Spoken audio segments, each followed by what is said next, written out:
All right, folks. Hi, this is Curt, And Brad Pinsky. and we are here for another edition of Fire Law Roundup for August 26th of 2024. Brad, go ahead.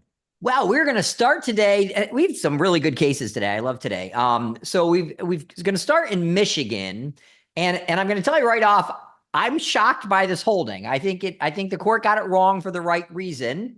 Hopefully, you take the opposite view. It'll be more fun. But so what happened is a fire apparatus, just like happens all the time, responds to a traffic accident on a highway.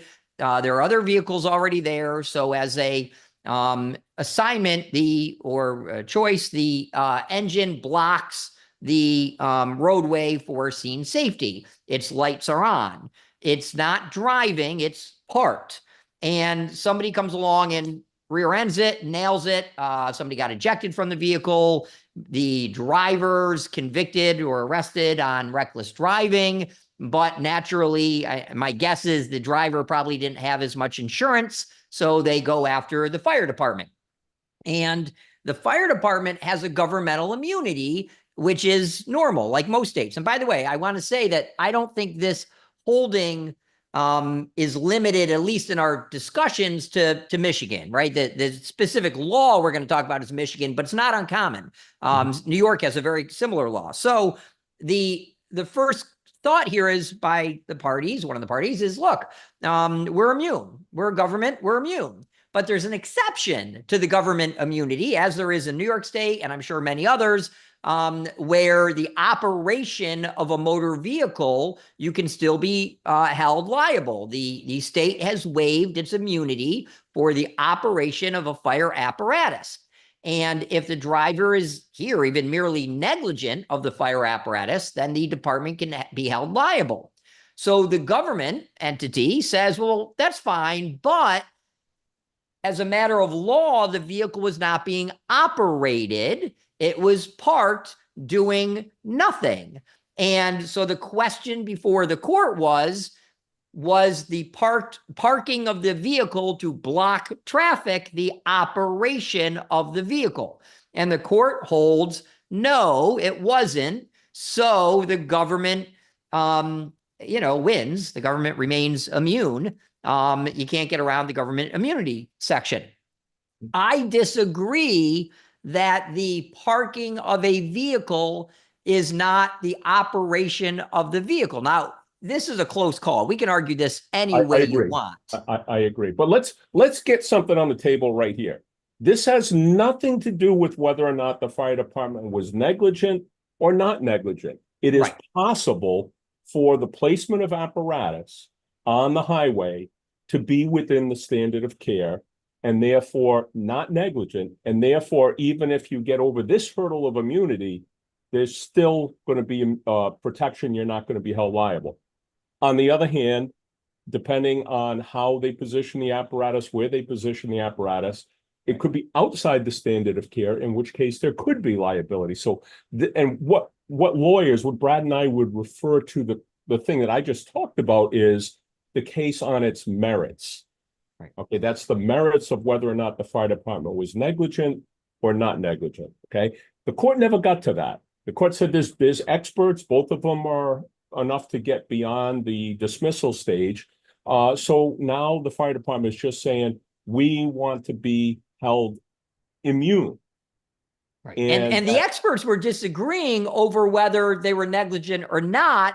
And obviously this avoids that. Look, and it's a good discussion on experts. Like, I never got any training in 30 plus years of firefighting on how to position a vehicle, right? I mean, people talk about, okay, face it this way, turn the wheels that way, but I'm not sure that there's a real book. Maybe the NHTSA has one. They're starting to develop it.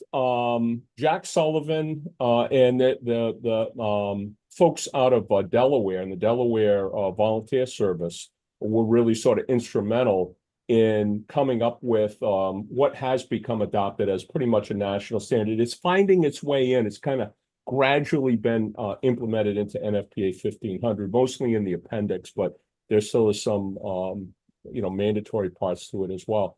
Okay. But we're starting to move in that direction where there'll be a national standard. Unfortunately, no one's told the police. So Right. We continue to run into that problem. Okay. But this one, whether they were, whether they not, They're trying to avoid that.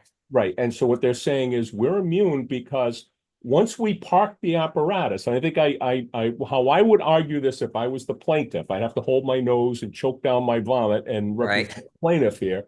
But the bottom line is, I would argue that the placement, the parking of the apparatus is the operation of the apparatus, the parking. We're not talking about anything Right. other than the parking. The vehicle was moving, and at some point it was no longer moving through the use of the brakes. Therefore, that was the operation of the vehicle. And to one more step forward, and thus the negligence occurred while the vehicle was being operated, i.e., brought to a stop, placed, and stopped.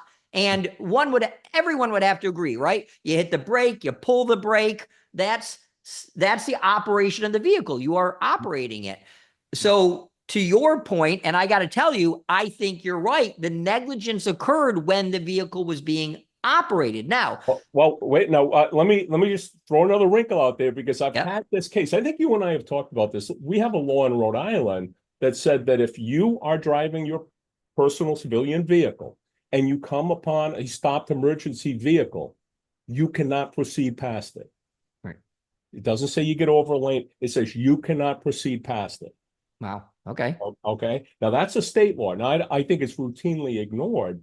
But in fact, it's even worse than that. It says you cannot come upon the block upon which the apparatus is parked. Wow. So yeah, wow, I had a funny. I had a little case. We had drivers, we had chauffeurs when I was a battalion chief, right. and they took them away, and that was a whole mess there. So I'm driving myself, and I'm going down the street looking for a house, reported house fire. Going down the street, checking the numbers. Then it looks like it was behind me. So I start to back up, and a car had come behind me. It was in my blind spot, and I hit it. So, yes, I was backing up. I should have been more careful. I'm looking for a building on fire, and, so at any rate, it wasn't a big deal. It was a little dent in the bumper. And of course, everybody in the car needed, go to a trauma room and everything. Of course. But bottom line is, city attorney calls me several months later and says, yeah, we're getting ready to settle this. And I'm like, why are you settling it? Right. And, well, you were backing up. And I said, number one, we're going to a fire. I had my lights and my siren on when I was backing up, number one. Number two, we have a state law. He goes, what state law? I said, and I gave it. Yeah, I know it. I'm a city attorney. Well, he's probably been out of law school 2 years. Right. And, to the average person, they're just, they're. But before you hand over money, do a little research. And then he calls me, goes, oh, thank you. I didn't know about that law. Well, yeah, but basically it prohibits somebody doing exactly what this driver did, and they ended up getting the case dismissed. So play the slippery slope, right? Because so one argument is that they could have made is it was being operated when you stopped it. That's when the negligence is. The court clearly doesn't like that argument. They or maybe no one made it, for all I know, or for all we know, but clearly, they said, well, it was stopped, its lights were going. Well, okay. Its lights going, I say, is an operation. Its engine going, it is being operated. But let's play the slippery slope argument. So now, and I've had this twice, unfortunately, now you're standing at the pump panel, right? And I'm operating the vehicle. Is that operating it? Is it not? And I would argue it is, because snowplows, where most of this comes from, most of these laws started with snowplows, and they drop the wings, they pull up the wings, and the dropping of the wings, not just the driving the vehicle, is the operation of the vehicle, at least in New York courts.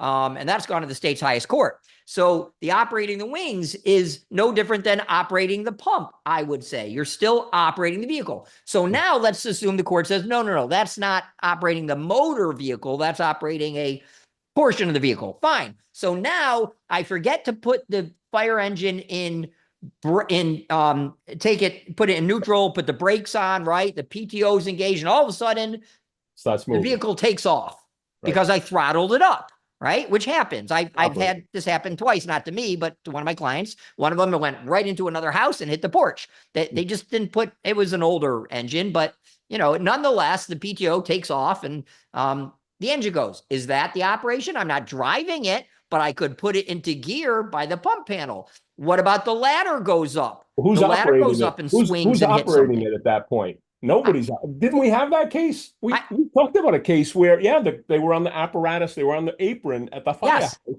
They're testing the pump, they throttle it up, and the driverless truck crashes into a building. Yes. Is You know, that so, the operation?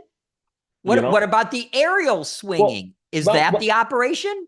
and fair questions. Let me, trying to predict when you're writing a complaint where a case is going to go and how Very tough. very, very tough. So now the attorney alleges that part of the negligence was the failure of the crew to put out cones and traffic flares and other things. Okay, now. Totally not operation, right? Right. So, but now that's in the complaint and part of the allegation of the complaint. So you would think at least that portion of it should be dismissed because that's clearly not, deploying the cones, deploying other things. Now, absolutely. That's within the immunity. Now let's go down the slippery slope here. How about turning on the lights? Is it, or other activities designed to, placing spotlights in certain areas or what other things? Right. Is it operation? Is it not? So again, lots of fodder for fire law review here. It is. And so that's why I say, I think the court got it wrong. I think the vehicle engine is on. It's serving a function. It is operating as the vehicle was intended. That's the use of its vehicle. And why is that any different than a snowplow or any other vehicle? And again, I'm telling you, these laws mostly came from snowplow laws. I know the history of them.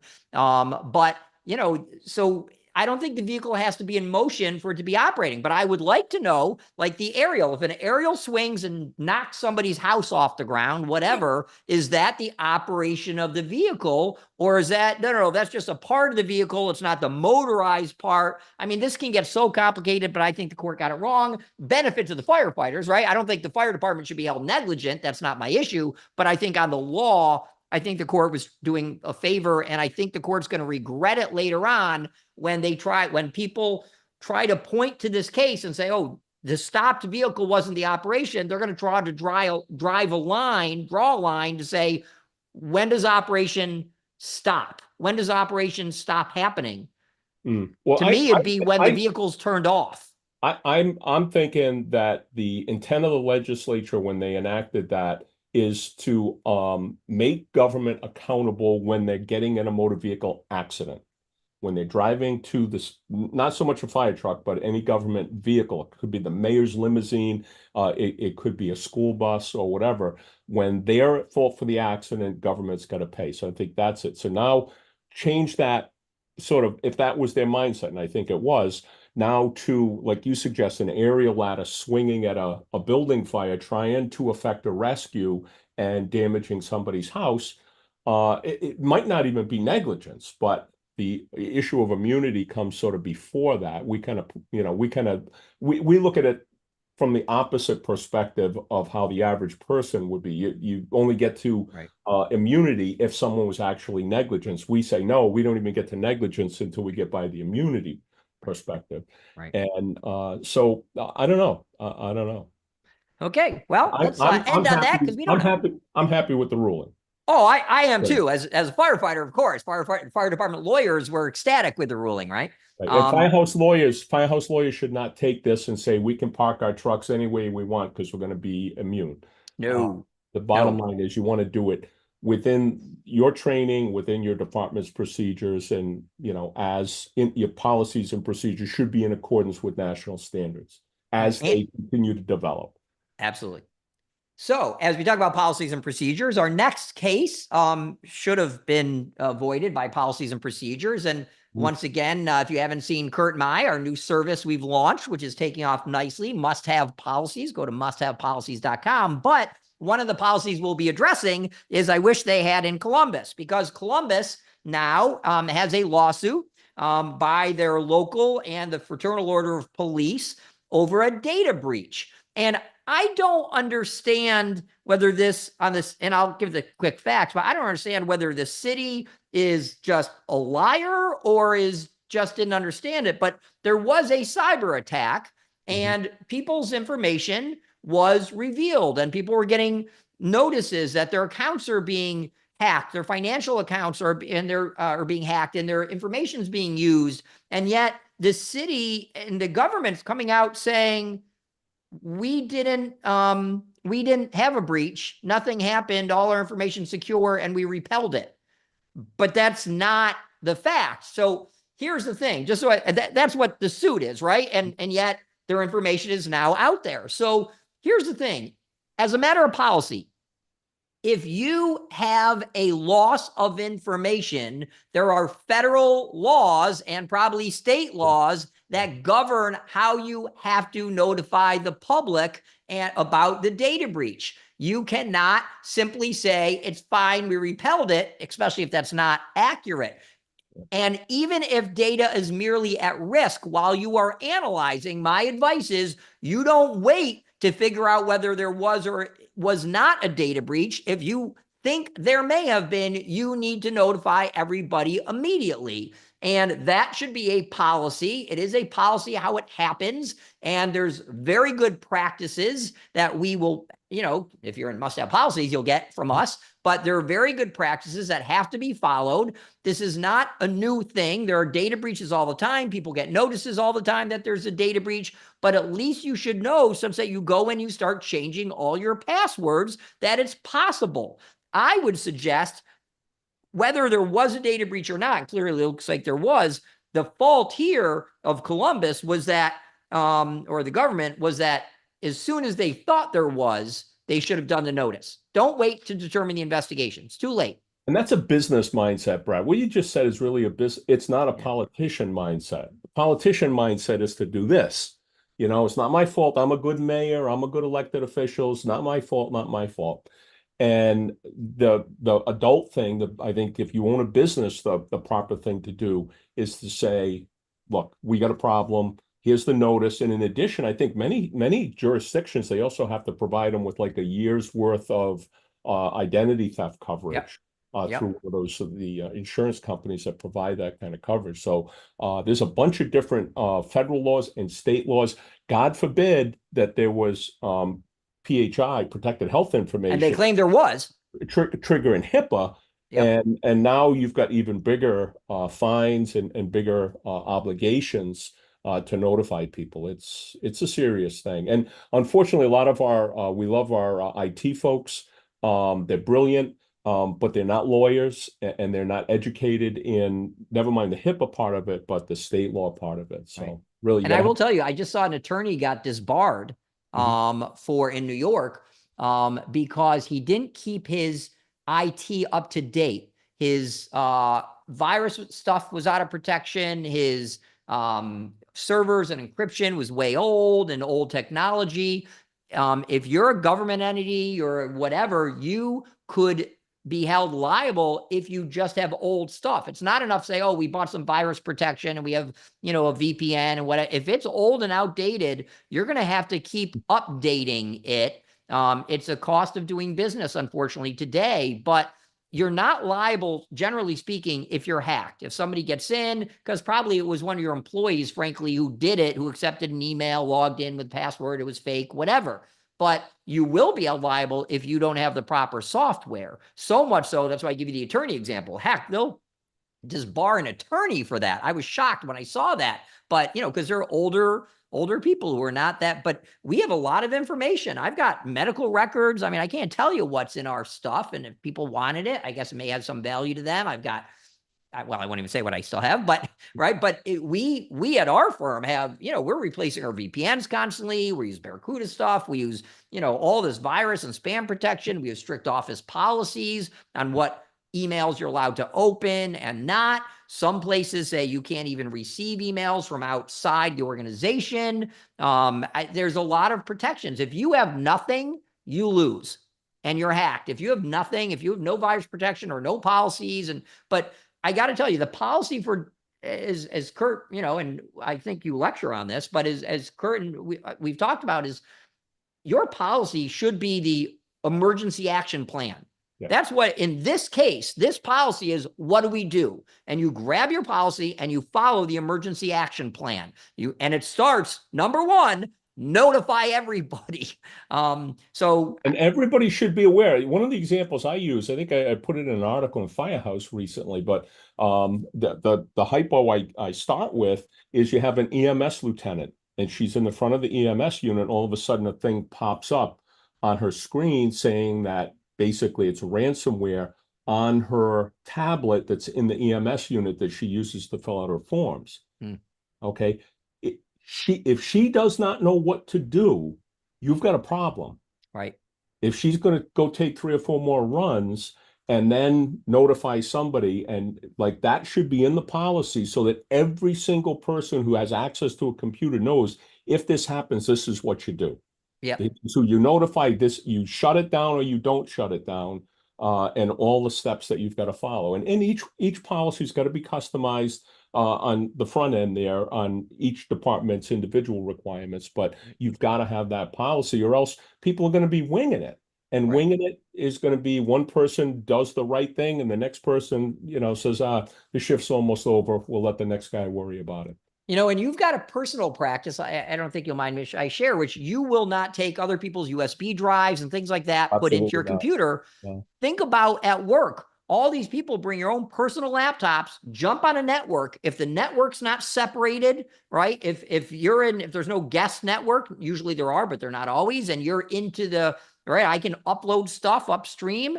I mean, people can destroy your server, your security. In my office, we get phishing stuff all the time. And most of it every day, right? And some of it's very hard to figure out. More realistic, like sometimes coming from an attorney or from a fire chief saying, here's the invoice, we want to retain your services.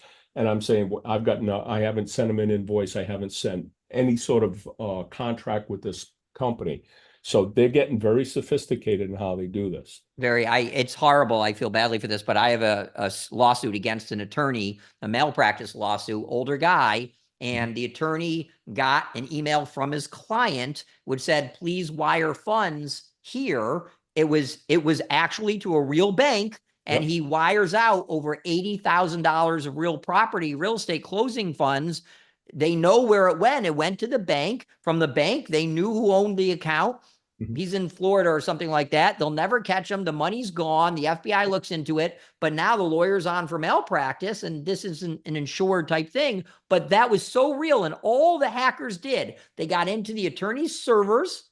They found the client and added just one letter. You would never pick it up normally. And then they got the actual real wiring instructions, and they just changed the account number on it, sent it back to them. It was tough to figure out. Our office won't wire. We don't wire anything, but because of these scams, you've got to take precautions. And if you're a city, a government, and you're not taking precautions, you're going to be negligent. I don't know if you met my sister, Vanessa. I don't think you have, but Van's an attorney, but she does exclusively real estate.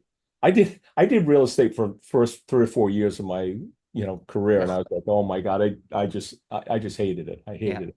But bottom line is, she loves real estate. She's all things real estate, and all the folks from Rhode Island use her. Most of the firefighters here use her for closings and stuff. But she goes through this thing now. She's up. She teaches CLEs and everything on it. But she had a situation. She always tells them in writing, tells the clients, you will receive a notice from me to wire. You do not respond to any emails. And I'm going to do 2 things. I'm going to email you, and then I will text you the information. Okay. Well, this client, she went over it with the client, and the client got an email. And what happened was the hack was on the mortgage company side. Okay. It wasn't on Vanessa's side. It was on the mortgage company side. And it was a couple $100,000 that got, a couple $100,000 that got wired. But then she immediately called Van, and they were able to get it stopped quickly. Okay, so the money was tied up for a couple of months, but they didn't lose the money.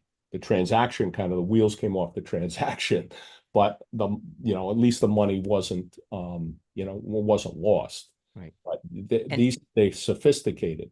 But offices versus fire departments, ambulance companies, we think about these all the time. We train our people, but not in the fire departments. We're not offering this training. You need to have a policy. You need to train people. If you give emails, if you give server access, whatever it is, you've got, right? I mean, what websites you can go to, employees can just destroy everything. So you've got to have the policies. You got to have procedures. You've got to have training on the policies. You've got to have the right network. You've got to have the latest security. And then as soon as you have the latest security, it's outdated. You need to update your security. I would argue to you that every single year you need a third party doing a security review of your practices and a security audit, I call them. This is real stuff. And my God, if HIPAA, a whole database violation, you're begging for a big fine. A normal HIPAA fine is no big deal. $50 is a civil fine. Who cares?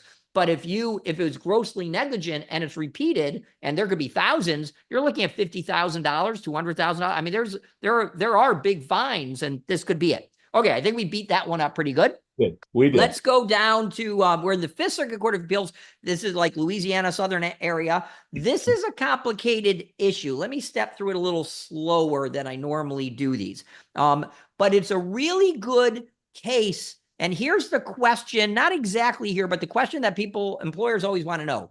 Can we stop people in our organization from having a relationship? That's the question. Now, let me also throw out this one, because we've all seen it. In our department, we've all seen when one or two married people, right? This gets interesting. When one or two married people start dating and everybody knows they're having an affair and they're both married, and it's uncomfortable for other people. This is important to this case, but it's uncomfortable to other people because they're watching these people. Look, they shouldn't be sharing a bunk room, but they're watching this affection and this whole relationship happen. And meanwhile, the spouses come into the department or they go to dinners together. Everybody is forced to become the keeper of one or two people's secrets that they're cheating. It becomes very disruptive. So for that reason, and this court agrees, there's a legitimate policy determination, and this is one of the policies we're going to share as well, but there's a legitimate policy concern in preventing people from having relationships. And yet it always comes up, oh, aren't you violating my constitutional rights to, or are you discriminating against me based on family and family status if you do something, right? So this throws in, and the courts always say, no, you can have those policies, but this throws in a big wrinkle. So here are the facts. Let me go through them slowly. They're extremely interesting. So first, the court, there's an appeal. The court denies this, right? And this is two former employees of the St. George Fire Protection District. They claim they're discriminated against and forced out of the department because of their romantic relationship. Of course, the department takes a very different view. So here's, I think, the undisputed facts. So we have a female, Stacy, and the female, Stacy, was employed by the fire department in an administrative role. She was married to a guy who also worked at the fire department since 1992, to this guy named Chad. So Stacy and Chad are married. Now, Frank started working at the fire department in 99. So, shortly before this, the years don't matter. And for most of the time, this guy, Frank, was married to somebody named Nicole. I know it's going to get very confusing with names. We'll figure it out. But as you can start to see, there's going to be a relationship between the married people. So one of the guys is going to become the assistant chief. He's slated to be chief. So here we go. We got Stacy and Frank start spending a lot of time together and were rumored to be in an intimate relationship. And come on, you can kind of tell that people are being really nice to each other, I guess. But anyway, so then Nicole and Roberson, right, the two, well, a spouse, start to suspect that Stacy and Frank were having an affair. So Roberson, the guy who's going to become chief, right, of the department, hires a private investigator and catches them in some naked, awkward positions. No pun intended, I guess, but that was horrible. I didn't even mean that. So the chief then says that regardless, so let me go back. So then there's a divorce that happens. And when obviously Nicole discovers that, her husband's cheating on her. So there's a divorce, but ultimately the two people who were cheating get married. Okay, so now they're married. But it's becoming disruptive in the department. And that's the main thrust of this, that it's becoming disruptive. So, and apparently there was a lot of tension. Roberson, the chief, is testified that the relationship is causing tension among the leadership at the department. So Nicole, the ex, calls the chief. The chief says he met with Stacy and Frank, told them that they needed to stop allowing their personal relationship interfere with work. And then another employee, this doesn't help, accuses Frank of making sexually explicit comments to her. I'm going to keep my comments to myself. So the chief then launched an investigation. Frank resigns and enters into a settlement agreement, whereas like a normal agreement says, I'm freely resigning, not duress, it's fair, etc. So anyway, Roberson and Nicole each filed petition from divorce from Stacy and Frank, respectively. The divorces are finalized. They get married. All this stuff happens. And now the chief told Stacy, this is a key phrase, the chief tells Stacy that her marriage to Frank was problematic. And Stacy's then placed on administrative leave when her employment was then officially terminated. So the appeals court agrees with the district court's holding. The district court says that there was no evidence that these two individuals, that the fire department had an official policy that prohibits one class of employees from marrying another. And the chief's decision to fire Stacy survived a rational basis review, meaning the chief had a rational reason to terminate her. So the district court does three things. It says, and district court's a trial court, basic level trial court at the federal level. District court first rejects Stacy's claim that she was denied due process. And the reason is because she didn't present evidence of any property interest. And we've seen various states say, well, employment may not be a property interest in which if you lose it. I presume that's what she was saying. The district court also denies her equal protection claim because they're precluded by public employee claims. You can't have a public employment claim. Which is interesting. I did not know that before I read this. In any event, and then that's probably just the Fifth Circuit.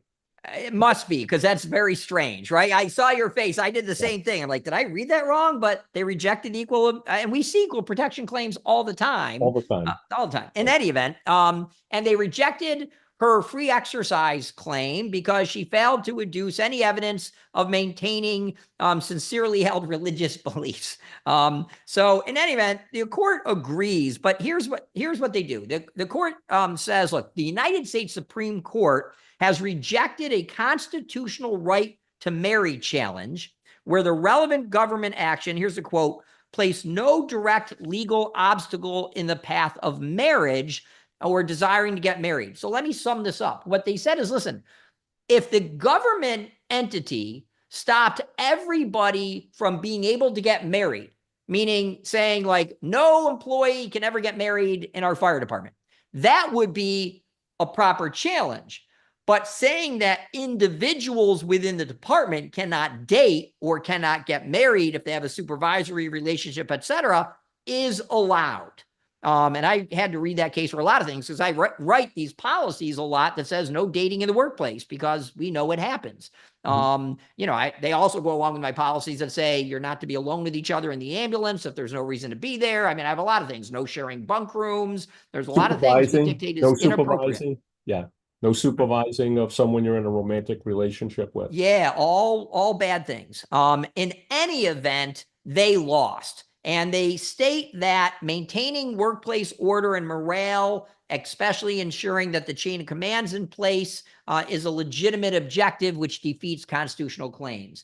I looked at this not for these crazy facts, which are insane facts. Great case. So I had to read this 5 times. You're like, and I finally drew it out. Who's sleeping with who's married to who's right. But the point is that I take away from this is, look, you can have policies as we will provide you and must have policies, but you can have policies that prohibit dating. You can't have a within the organization and can have rules about it. But you can't have policies that says no one can get married, no one can have a family, those types of things.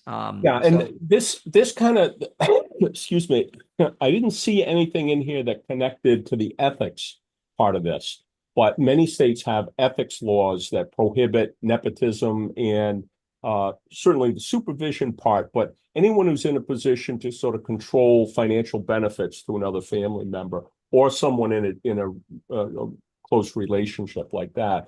So I go back to, there was a case, it was down south. I want to say it was Alabama. Really, this was before we started doing this back back in the day with my blog, which I think was awful. They had a firefighter and a captain. You had a captain who apparently had a daughter of dating age and a firefighter, and they started dating.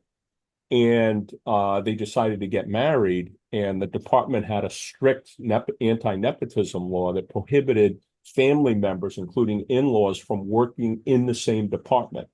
Which is valid. And so, well, let's kind of parse that out, okay? Because there's constitutionally valid, Right. okay? There's ethics law valid, and then there's, come on, really valid? Right. Right. Okay. And this poor kid had to make a decision to either marry his love or leave the department. And I personally, is it constitutional? Yeah, it's constitutional. Is it within the state ethics laws and stuff? You have to look at state by state. Okay. Is it right? If it's my railroad, that is not how we're running the railroad. Now, I don't want that captain in a position to supervise the son-in-law, okay, because that's not fair to either one. Or on the fire ground. Okay. I don't know that I'd want that decision to say, go in that building, make a grab, and you may die. I'm thinking, my God, I could widow my daughter or whatever, Yeah, I all throughout my career, most of my career, my brother got on 4 years after me. I have supervised him numerous times. Okay? He'll probably have a different story about that. Yeah, he might, and that's fine. So might a lot of people, but the bottom line is, that the decision to send them in or not, or use them in a certain way at a certain incident or not, and it wasn't just me. Certainly, there's many families. Oh my God, of course. The volunteer fire service is a family business. This is career. This is and volunteer, yeah, but career. So, but point here is that the financial part, I never was involved in making a decision about a promotion for him or some sort of financial benefit. Overtime was strictly, it was all sort of, originally it was paper and pen, but it was all controlled by the union, where the union would come in and check and make sure that people got overtime when they were supposed to get it. So was I making the phone calls? Yes. But point being that, we don't want to violate the ethics requirements that we've got. But I just think, in that case, I think it was Alabama, that poor kid, I felt bad for him. I didn't think it was right. So, but you've got that other issue, and that didn't come out in this case. This was strictly the constitutionality of, this. Because it's a court of law, not a court of feelings, right? I mean, it's. I guess, and I think the court got it right, but as a matter of law. Yeah, as a matter of law. And I think, you know what, it's another one. There's no winners in this. I mean, there's absolutely no winners. That includes the plaintiffs in this case. That includes the fire chief, the defendant, and the ex-spouses that, end up getting their name dragged through it as well. And look, I think the more interesting issue is you have now two sets of divorced people working in the same department, right? Yeah. And they're divorced presumably because of everybody being in the department. And, I could see challenges over, well, I transferred you to somewhere else to stop, or transferred you to another shift, maybe a less desirable, right? I'm doing something to affect the terms and conditions of your employment. But I'm trying to keep everybody calm. We've probably all seen it, where in a department, people are cheating. And I say this because you see the wife coming in, and we all know you're lying to the wife, and people are uncomfortable and people are mad at having to lie. Even if silence is nothing, they're still upset. They think it's horrible if, we still have to go to the installation banquet or the dinners or the whatever with the wife, and we're watching you knowing you're cheating with our coworker sitting next to us. It is uncomfortable. It's bad for morale. It creates anger. It should be able to be prevented. It is. Now, that's not to say to listeners that Curt and I are saying, oh, you should prohibit anybody from, dating with it, but it has a real impact. There's another aspect. I've had clients contact me about this one too, which is almost as complicated, is where there's a false allegation of an affair.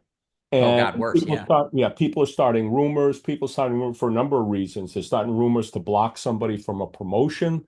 They're trying to dirty up somebody's reputation. and for other reasons as well, sometimes just mistaken, but that can be a problem as well. So, you know, you don't want to see a scenario like this where it becomes weaponized against people. And there are departments where promotions are very competitive. And, you know, sometimes people don't know where the line is when it comes to competition. They're saying, oh, well, if we can dirty somebody up, I've got a better shot at getting a promotion. And, you know, they start the rumor mill going. Now, by the way, sleeping with the chief's or soon to be chief's wife is probably not a good way to get a promotion. I just want to throw that out there, but probably not. All right, let's come to New York. This is a lower court case, but it is a good case. It's important. I'm adding it to my book. But here's the rule. In New York State, I don't know if this is anywhere else, but in New York State, if I, as a fire chief, request another vehicle to come to my scene or anything to come to my scene, mutual aid, for which they're not being paid, and they come and I requested it, and they get into an accident or they lose a Halligan or anything, this is not for personal injuries, but property is damaged, their property. And let me give an example, because I get this call every couple of years. Somebody brought their worst, crappiest engine, which they knew was not roadworthy. It blows up, so to speak. The law in New York is you have to pay to repair and or replace it. Now, I get it. That's not a bad, it's a risk, right? Somebody has to bear the risk. The New York courts made a decision, or legislature made a decision 100 years ago, that if you're not obligated to come to help, to send mutual or to provide mutual aid, and you provide it, and your stuff gets lost or damaged, they have to replace it. Right? It's got to be on one of your insurance companies. So it's going to be on the person who put you in that position. And you just said what the key here is. Okay. And the key is this is actually not a lawsuit between two fire departments. This is a lawsuit between two insurance companies that if you're in a state like New York, your insurance needs to provide coverage to mutual aid partners who respond in, understanding that when you respond to them, their insurance is going to cover you. So it's really an insurance type of issue. But it is. Not wait. I'm going somewhere with this because you mentioned it doesn't cover personal injury. Okay, there are comparable states that have laws regarding workers' comp. That require the host department to pay the workers' comp. If you have a copy of my book, Legal Considerations for Fire and Emergency Services, I show a couple of states, Connecticut being one, and I forget what Connecticut is, but bottom line is some states require the fire department that is bringing the mutual aid in to pay the workers' comp benefits of the injured firefighter, and some states say each department will cover their own. And there were probably political reasons back in the day why they set the laws, but bottom line is the laws are the laws. They're probably not going to change, but you've got property damage to apparatus and equipment. That's sort of issue number one. You've got workers' comp, medical bills, lost income, sort of number two. If you are a department that routinely provides mutual aid across state lines, part of your mutual aid discussion, negotiation, your attorneys have got to be aware that these two things are moving parts and they have to be negotiated. You've got to make sure you've got the right language in there, because let's just say state A, you're in a department, your insurance provides coverage to you only when you're in your department, because that's what state law requires. And now you go somewhere else and that state law requires you to come with your own insurance. You've got a problem. Yeah. And you've got to figure that out. You don't want to wait until you have a problem. This is why you have firefighter attorneys, by the way, that understand this issue for you. But you've got to make sure that that is considered in your mutual aid agreements. So now that all said, we haven't even got to the facts of this case. Well, all right, let's get to it. So the facts are simple. It's not so different than the first case we covered. It's a wrinkle. So here, the truck was released, right? And I don't think this is a big deal. To me, there's of course that's the holding. It's the right holding. The court got it right. But the court had been released and was no longer answering the call and was returning. And the driver was negligent here. So the court says two things. On the second one, they said negligence isn't the issue. It's not. Even if it's your fault, it's not the issue. That is a legislative decision. They didn't want two insurance companies fighting out and then bring in the fire department to say I was right or wrong. So negligence, the court says correctly so, this is not an issue. But the other part, the truck had been released and returning, and they said they tried to argue they weren't responding mutual aid anymore. They're going back. That shouldn't be covered. And look, the realistic reasoning is, come on, you put them on the road for the entire time they're on the road. They're your obligation. Now, had they stopped for dinner and then continued back, we would say, okay, there's a break. But when you go directly from the scene to back to the firehouse, and somewhere in that direct line, you get into another accident or your pump blows up, it doesn't matter, right? Or stuff falls off your truck and you lose it. It doesn't matter. The requesting company is going to pay for you. This is, yes, as you said, this is New York specific, but it's not, right? Because there's a lot of states who have this. Oh, yeah. Oh, absolutely. Absolutely. So it's the right holding from the court, but it's kind of like the first one, whether it's operated, not operated, you're engaged in responding, you're done responding. Interesting stuff. Okay, let's go to LA. LA, yeah. This is Brad, this is a crazy one, and I don't know where this is going to end up. We've actually got two lawsuits. When I originally wrote the blog article on it, I only knew about the first one, okay? And that was a lawsuit filed by Captain Brandon. Boy, I hate to butcher people's names. Tuali? How would you talk? Teoli? We're going to call him Captain Brandon. Okay, so Captain Brandon alleges that he discovered an investigator, which apparently the arson investigators were assigned to his station. I think it was Station 17, if I'm not mistaken. But he discovered a weapon, a firearm, that belonged to the arson investigator that was unsecured. It wasn't as required by state law, if it wasn't in someone's immediate possession, in the possessor's immediate possession, it's a state law violation in an unlocked vehicle. So he reported it. He contacted some people and then eventually ended up reporting it. According to him, the arson investigator was an African-American female who, through her connections to a couple of organizations, both the Women in the Fire Service and the Stenorians. Is that how you pronounce it? Stenorians, I think, which is, an activist, according to the blog, it's an activist organization of African-American firefighters. But they brought holy hell down on this captain, and he was, subjected to heightened scrutiny and threatened with discipline and perhaps even discipline. So there's a bunch of things that he's alleging, all of which is a result of him having done the right thing by reporting that this occurred. Okay, so that's sort of case number one. It looks like, and that case was filed on August 16th. Okay, now I didn't know this at the time. Okay. But on August 15th, the arson investigator filed a lawsuit.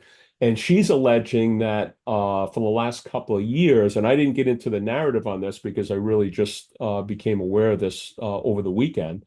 But she's alleging that she's been harassed primarily because of her gender, somewhat because of, somewhat because of her race. And that the captain actually went out to her car and did an illegal search of the vehicle and was really doing this in either retaliation for her having complained about race and gender discrimination with a prior captain or on his own. But bottom line is that she's alleging that she's the victim of discrimination through this whole process. So two world views here about what happened here. And of course, it's a lawsuit, so everyone knows this is just a suit, no court determination, right? The facts are anybody's guess. It is totally possible, and these are two entirely different lawsuits. It is entirely possible for the city to lose both of them. It's possible they could win both of them as well, Yeah. but it is entirely as crazy as that sounds. So we'll see what sort of documentation they have. We'll see what sort of witnesses develop and how the discovery process goes. But this isn't the last we've heard of this. I think. No question. No question. Yeah. Well, that is all of them for today. Great ones, I think, and generally applicable to people across the nation. So this was a great set of 5. Yeah, it has. It's been a good week, and I'm sure the fire service has another 5 or so cases for us next week. Well, I will give you one heads up. I just filed a lawsuit about 10 minutes before we went on air against a fire chief in New York, and a fire chief and his wife who looks like, let me be careful with my words, looks like they have stolen 100 to 200,000 from a fire department by spending things like on OnlyFans, and yeah, it's a porn site, paid porn site. I thought ceiling fans. What kind of fans are we No, talking? no, no. OnlyFans is a paid porn site. And they were using the department money for that, but purchased. It looks like they made a down payment on their own personal truck. But the way it happened, allegedly happened, right? Even though we're making the accusation, they started testing the waters, making little withdrawals, and then they got very greedy. And then there's withdrawals every day. Transferring money, all sorts of stuff is alleged in the suit. We just filed it. There will be more on that. It'll probably pop up on your My star. feed. And anyway, the police are involved, controller, everyone's involved. But that's in my world, that's what's happening today. If you want a day in the life, there's my morning. But I think you'll see that pop up, and there's a lot of interesting stuff going around. So viewers, stay tuned. Yep. All right. Well, that's going to do it for another edition of Fire Law Roundup. We'll see you all next week. Yeah.